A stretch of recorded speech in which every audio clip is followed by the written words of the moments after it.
O acesso à cultura tem CEP, tem classe e tem cor.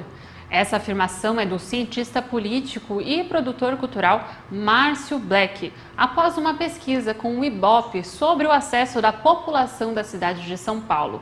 Hoje no TV Câmara Entrevista, vamos comentar sobre a desigualdade no acesso à cultura, o agravante da pandemia nesse cenário e as novas oportunidades do mercado.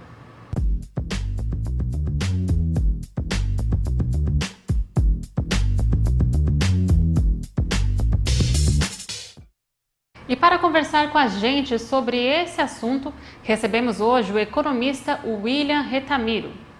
Retamiro, você é integrante da equipe do projeto de pesquisa Cultura e Economia em Jacareí, aprovado pela LIC lá em 2019. Você é bem envolvido com a área da cultura, né? Então, eu queria que você falasse um pouquinho para a gente, porque além de economista, você é bem envolvido com esse setor. O que é ter acesso à cultura?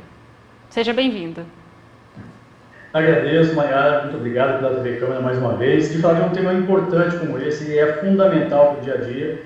Como você bem comentou, participo aí do projeto, né, que tem como proponente a Jade Diniz, apoiado pela LIC, né, e como incentivador o cartório de registro de imóveis. E é importantíssimo. E a questão primeira de acesso à cultura que a gente pode colocar em pauta é que se trata de um direito constitucional, artigo 215 da Constituição Federal. Ou seja, é um direito inalienável também, porque perpassa para a educação. Né? E aí nós temos que discutir essas ações como sendo principalmente acesso à cultura, decorrente primeiro como um direito. Né? E também discutir muitas vezes por que esse direito não chega às pessoas. Né? De acordo com o estudo do IBGE, 44% das pessoas que se declaram como pretos ou pardos, eles vivem em cidades sem cinema, por exemplo, e 34% da população branca que não tem esse acesso. Ou seja, ainda há diferença, né? E 37% dessas pessoas que se declaram como pretos ou pardos, né, não têm acesso ao museu, quando comparado que o não acesso da população declarada como branca é de 25%. Ou seja, esse acesso é uma coisa que tem que ser discutida, analisada, perpassa por uma questão de aspecto social, né? E também da distribuição de renda. Quando a gente analisa e faz essas análises de distribuição de renda conforme a raça, nós vemos que a população preta e parda é aquela que tem menor renda salarial, menores salários, principalmente isso quando se analisa a questão da mulher no mercado de trabalho e também dá esse reflexo. Muito interessante esses dados, né, Retamiro? E para complementar os dados que você trouxe aqui para a gente, também tem uma pesquisa chamada Cultura das Capitais, não sei se o Retamiro já chegou a ver, ela é de 2017, aponta o perfil, né, de quem acessa a cultura em São Paulo. Vamos ver na tela esses dados que é dividido em gênero, escolaridade e renda, né? A gente vê também, Retamiro, que as mulheres são quem mais mais tem acesso à cultura, né? 54% de cada. Os homens são 46% que acessam a cultura. E na escolaridade, Retamiro, a gente vê que quem tem o ensino médio acessa mais a cultura, tem mais acesso à cultura em São Paulo do que quem está mesmo no ensino superior ou no ensino fundamental, que é só 24%. E na renda, que você acabou de comentar também, essa pesquisa ela aponta que a classe C é a que mais consome, 47%, e a classe D e E, classe D e E, acessam apenas só 9% desse grupo que tem acesso à cultura. Então, a gente vê, né, Retamiro, que o perfil aí, ele é bem específico, né? São pessoas da classe C, né, uma classe média, né, que a gente está acostumado a falar nesse linguajar, classe média, ali no ensino médio, indo para o ensino superior, às vezes quem está no ensino superior acaba tendo um acesso à cultura mais em casa, né, que o pessoal está mais acostumado. Eu queria que você comentasse esses dados. Sim, é bem importante esses dados que vocês trouxeram, porque quando a gente analisa, como bem falou, as mulheres têm mais acesso ou usufruem mais das atividades culturais, mas quando a gente começa a discutir a faixa de renda, escolaridade e caracterização social, nós vemos também essas diferenças, né? Por exemplo, além da questão renda, nós temos o fator escolaridade. Quanto maior a escolaridade, de acordo com pesquisas, né, demonstra que a pessoa tem mais acesso à cultura ou busca mais nessa situação, por motivo de desenvolvimento, ou seja, a questão cultural ela perpassa aspectos econômicos, sociais, educacionais. Então, nós temos essa análise. E o aspecto renda, ele é fundamental, porque além do acesso, né, a renda, ela também proporciona toda uma cadeia produtiva da cultura. Né, porque nós temos uma análise. Uma questão é a economia criativa, que é o que perpassa da questão da atividade intelectual, que não é somente no aspecto cultural, artístico, mas também vai das questões de arquitetura, design e tudo mais. E quando nós falamos de economia da cultura, nós estamos falando de uma economia, principalmente da cultura popular, a qual não tem uma escala de mercado, mas tem uma função fundamental para o aspecto da educação, para a acessibilidade e também no tocante à questão de que a manutenção e a garantia, como nós comentamos do artigo 151, no parágrafo 1º, que o Estado deve garantir a proteção, né, das culturas populares, indígenas e afro-brasileiras, nós identificamos essa situação de que o Estado, o poder público, tem essa função também, e com isso nós temos a garantia dessa proteção por intermédio de toda a cadeia produtiva da economia da cultura também. E Retamiro, a gente sabe, né, que o acesso à cultura é muito além do que só ir ao museu, do que só comprar um livro, né? A questão do acesso também de você saber, de você ter, na verdade, né, o entendimento para poder conseguir aproveitar a experiência de alguma obra. Você concorda com isso? Sim, por isso destacar a importância também da educação, né?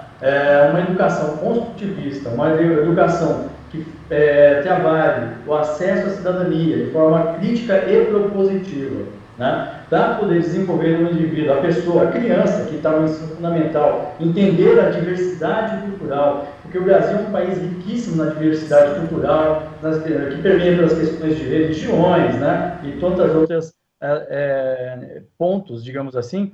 A pessoa, a partir do momento que ela tem esse empoderamento da análise crítica e propositiva, por intermédio da educação, e compreende que a cultura tem as suas dimensões financeiras, econômicas, culturais, de sustentabilidade, com certeza se tornam pessoas mais empoderadas e participativas, valorizando o processo cultural. A gente sabe também, né, Retamiro, que aqui no Brasil a cultura ela é forte. A gente tem uma indústria cultural forte, né, aqui no país. E, inclusive, um dado do Ministério da Cultura do ano de 2017 também, você vê aí na tela agora, apontou que até esse ano, até em 2021, Retamiro, a economia criativa pode atingir a cifra de 43,7 bilhões de dólares. Retamiro, antes de comentar sobre esse dado, eu queria que você contasse um pouquinho aqui pra gente o que é economia criativa. Economia criativa, ela consiste em toda a cadeia produtiva, né, decorrente da atividade intelectual que gere escalonamento de produtos e serviços. Ou seja, perpassa por arquitetura, design de mais diversas formas, atividades culturais também, no aspecto artístico, ou enfim, vários segmentos. São elencados 63 segmentos diferentes de atividade criativa. 13 segmentos de atividade criativa nesse ponto. Né? Então, nessa situação, nós vemos que há um arcabouço muito maior da economia criativa, que vai para além, não somente de sustentação da atividade da cultura popular, mas também um mercado de trabalho com atividade escalonada que gera emprego e renda dessa forma, né? Buscando também, obviamente, a otimização da questão do lucro das empresas, né? Geração de trabalho e renda e também o seu espaço e inovação cada vez mais. Então, a economia criativa, ela vai para além, decorrente da atividade intelectual e que proporciona uma atividade econômica em larga escala. Então, e nessa pandemia, né, Retamiro, o pessoal teve que usar da economia criativa para poder para poder inovar no trabalho, principalmente esse pessoal, né, que é da área da área das artes, né, que a gente fala, que foram os primeiros a serem atingidos, né? E você sentiu, como economista, você que está bastante nessa área da cultura, você sentiu que aumentou ainda mais o assunto sobre a economia criativa, que o pessoal o pessoal que não conhecia acabou indo pesquisar mais sobre? Sim, com certeza. À medida em que se teve essa popularização do conceito da economia criativa, ainda que de forma um pouco ainda não muito clara, mas caiu, digamos assim, no gosto da sociedade, né, nós vemos que a questão da economia criativa teve mais espaço. Aí vai se discutir a forma, né, da economia criativa dentro dessa cadeia produtiva que nós falamos. Vamos pensar principalmente na questão dos streams, né, que se faz ali, os Netflix e tantos outros da vida, para poder se desenvolver e estar mais em casa, né? E outros aplicativos e outras formas, né, entretenimento e mídia, né? Você falou agora há pouco da cifra dos 43 bilhões de dólares, né? 43,7 bilhões. A PricewaterhouseCoopers, que é uma consultoria, aponta para 2022 53 bilhões de dólares. Nossa, que né? aumento. Todo esse valor de entretenimento e mídia que faz parte da cadeia da economia criativa. Então, acho que com a questão da pandemia, os hábitos da sociedade de estar mais em suas casas, tanto que se aponta também uma redução, né, dos canais por assinatura, porque o acesso aos streams é muito mais barato, muito mais prático e oferta muito mais produtos, né, de entretenimento. Então, é uma questão desse hábito, mas o que nós temos que discutir também é o seguinte, né? Não podemos esquecer que no Brasil, aproximadamente um quarto da população, ou seja, 25% da população brasileira, ainda não tem acesso à internet. Então, Exatamente. E quando se tem acesso, se discute a qualidade desta internet e se todos vão conseguir ter os seus streams ou demais aplicativos para ter este acesso à cultura. Então, é um processo estrutural no qual o Brasil, decorrente da pandemia, precisa se reinventar, se reorganizar para poder garantir essa questão, principalmente do artigo 215 da Constituição. E essa organização, né, Ritamiro, ela precisa vir de cima, ela precisa vir lá do governo para poder fazer políticas, né, públicas para poder abrir o acesso aí para pessoas que moram em áreas rurais, ou até só em regiões das cidades que são um pouquinho mais afastadas do centro, às vezes o serviço de internet não chega. E aí eu te pergunto, tem muita coisa para a gente falar, né? O assunto é bem abrangente, mas a gente tem um tempinho um pouquinho curto. Eu queria te perguntar, só para a gente poder fechar essa nossa entrevista, Ritamiro, podemos dizer então que investir na cultura é investir em cidadania?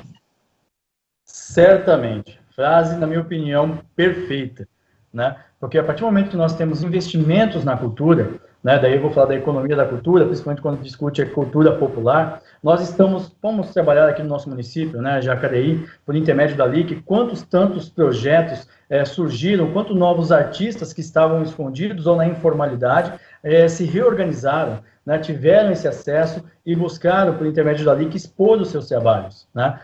Nós tivemos aí, decorrente da pandemia, a Lei Aldir Blanc, que veio com R$1,5 milhão e colocou isso como forma de dar sustentação, mas também ajudou a aparecer mais pessoas que estavam, digamos assim, de certa forma, escondidas ou paradas no aspecto cultural. Ou seja, isso suscita, e a partir do momento que nós temos políticas públicas de que incentivem, a pessoa ela se torna participante, né? O sentido de pertencimento da pessoa para com o município, por intermédio da atividade cultural, se torna fortalecido. E isso resgata a cidadania da pessoa, né? Independente da classe social, independente das situações, isso é algo que se garante. Então, sim, a atividade cultural, a cultura, ela traz a cidadania e também o desenvolvimento social e econômico.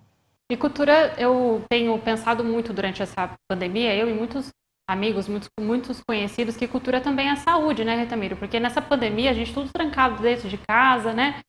Sem poder sair como a gente saía antigamente. A cultura, pelo menos, né, falando sobre mim, a cultura me ajudou muito, principalmente a música, né? A música, o cinema, acaba também a saúde, né? Também saúde mental. Sim, com certeza, né? Uma das preocupações que se tinha muito no início da pandemia seria justamente os aspectos de saúde mental da população, né? E à medida em que aqueles que tiveram a oportunidade de ter dentro de suas casas ou a questão do streaming, ou outras ações de políticas ou de práticas culturais, também traz um relativo conforto, né, digamos assim, para a alma, né, para a saúde mental. Então, a cultura, ela é brilhante nesse sentido, porque aqui tem um economista falando de economia da cultura, economia criativa, né? Nós temos aí, você do outro lado, uma profissional da comunicação social falando da cultura, nós passamos pela saúde mental e tantas outras áreas que envolvem isso daí. Então, a cultura é uma política pública fundamental para a manutenção e também desenvolvimento da sociedade em todos os aspectos. Incentivar a cultura, como você bem disse, é incentivar a cidadania. Né? Incentivando a cidadania, nós temos uma população mais saudável, uma população empoderada, uma população criativa para diversas circunstâncias.